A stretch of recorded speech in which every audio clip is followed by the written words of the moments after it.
Welcome to দিশার exam guide. প্রিয় তৃতীয় শ্রেণীর পরীক্ষার্থী বন্ধুরা, তোমাদের জন্য এই ভিডিওটিতে আমি আলোচনা করতে চলেছি তৃতীয় শ্রেণীর তৃতীয় পর্যায়ক্রমিক মূল্যায়নপত্র 2025 সালের তৃতীয় শ্রেণীর তৃতীয় ইউনিট টেস্টের কলা ও কর্মশিক্ষা বিষয়ের প্রশ্নপত্র এই ভিডিওটিতে আলোচনা করতে চলেছি। অবশ্যই দেখে নিতে হবে। পূর্ণমান 25, সময় 45 মিনিট। পরীক্ষার্থীর নামের জায়গায় তোমরা তোমাদের নাম লিখবে, ক্রমিক সংখ্যার জায়গায় রোল নাম্বার লিখবে, বিদ্যালয়ের নামের জায়গায় তোমরা তোমাদের বিদ্যালয়ের নাম লিখবে। এবার আমরা প্রথমে এক দাগে দেখে নেব। এক দাগে কি বলেছে?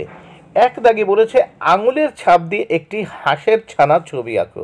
এর জন্য রয়েছে 3 মার্ক।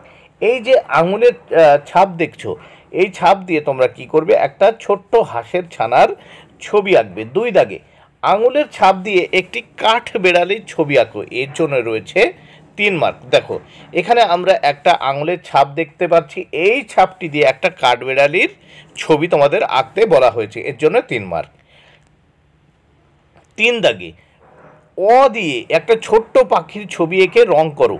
ভালো করে দেখে নাও, নিচে একটা অ রয়েছে। এই অ দিয়ে একটা ছোট্ট পাখির ছবি এঁকে রং করতে হবে, এর জন্য রয়েছে কত? 6 মার্ক। এবার আমরা এই প্রশ্নপত্রের নেক্সট পেজ দেখে নেব। নেক্সট পেজে কি বলা হয়েছে দেখে নেওয়া যাক। 4 দাগে দেখো 7 দিয়ে বা 7 দিয়ে একটি আইসক্রিমের ছবি এঁকে রং করো। এর জন্য রয়েছে 6 মার্ক। এবং 5 দাগে কি বলেছে দেখো, নিজের খুশি মতো একটি ছবি এঁকে সুন্দর করে রং করতে বলা হয়েছে। দেখো, নিজের খুশি মতো একটি ছবি এঁকে সুন্দর করে রং করো। এর জন্য রয়েছে 7 মার্ক। বন্ধুরা, ভিডিওটি ভালো লাগলে অবশ্যই লাইক, কমেন্ট ও শেয়ার করো। Thank you very much. Keep watching my channel and my video.